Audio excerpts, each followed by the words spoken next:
In our last investigation, we exposed how the American recreational vehicle monopoly is selling you absolute garbage by prioritizing speed over safety. And the response was absolutely insane. Thousands of you shared your own horror stories, but one comment perfectly captures domestic manufacturing in 2026.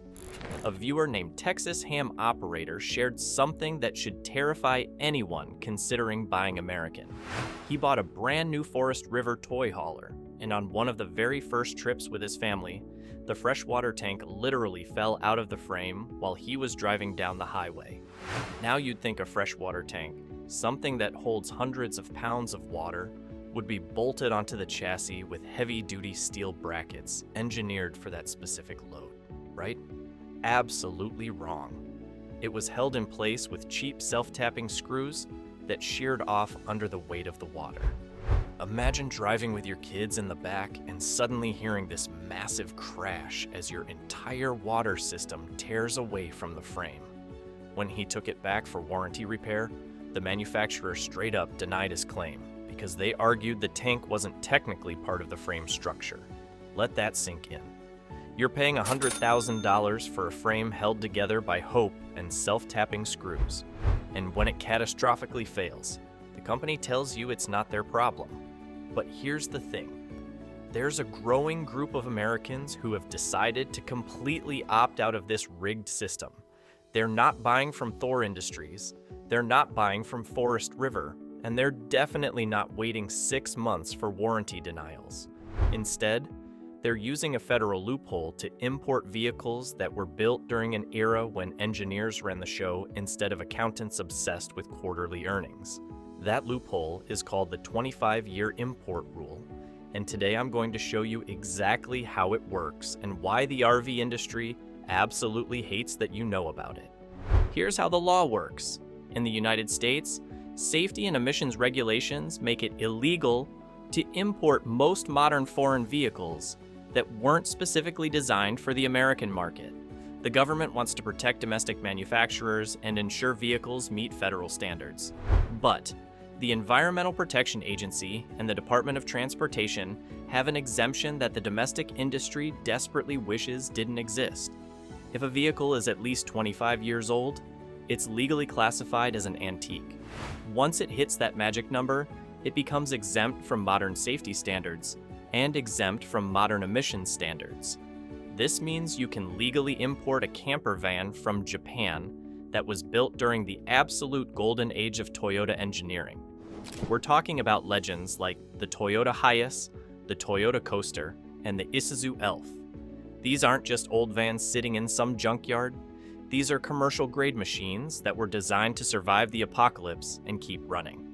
Why would anyone want a 25-year-old vehicle when you could buy something brand new with all the latest features? Here's why. Read the comments section of any RV forum or diesel truck community, and you'll see the exact same complaint repeated endlessly. Sensors. Modern American diesel trucks are absolutely strangled by emissions regulations, requiring incredibly complex diesel exhaust fluid systems and diesel particulate filters. You've heard about the dreaded limp mode, where your entire engine can shut down in the middle of absolutely nowhere because a $10 computer chip decided to fail. Owners report being stranded on remote mountain roads, waiting hours for a tow truck, all because a sensor malfunctioned. The Japanese imports from the mid-1990s have none of that electronic nightmare. Take the Toyota 1 KZTE engine found in many Hiace campers. It's a 3-liter turbocharged diesel masterpiece. No diesel exhaust fluid tank to constantly refill. No diesel particulate filter to clog and regenerate. Barely any electronics to malfunction. It's a pure mechanical beast designed to run 500,000 miles on brutal commercial delivery routes without breaking a sweat. While your neighbor tows his 2026 Sprinter to the dealership for software updates, your 1996 Toyota drives up mountain passes. It's the fundamental difference between a fragile smartphone and a solid hammer. And if you're finding value here and want us to keep exposing the truth billion-dollar corporations, hide, smash that like button, and subscribe. We're a small team bringing you content that could save you tens of thousands of dollars. I know what you're thinking because I saw this plastered all over our last video. George K. asked what everyone wonders. What about parts availability? This is the biggest myth stopping Americans from smart decisions.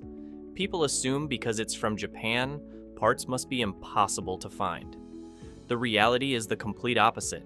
The engines in these campers, like the Toyota L Series or KZ Series diesels, are global engines used in forklifts, generators, and commercial trucks worldwide for decades.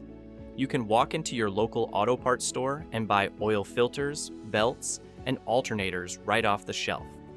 For specific body parts, we live in a global economy. Order a replacement headlight from a Japanese exporter and get it delivered in 3 days.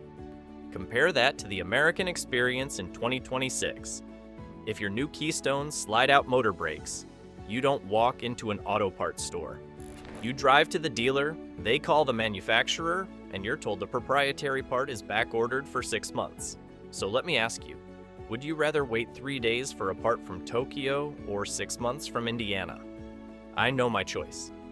The second objection is fear about driving position. Lance Craig commented that right-hand drive is very inconvenient. Let's be honest about this. Yes, the steering wheel is on the right, and yes, drive-thrus are annoying. But you're buying a vehicle to camp and explore this country, not eat fast food daily. Driving on the right side actually provides safety benefits for large vehicles because it positions you on the curbside.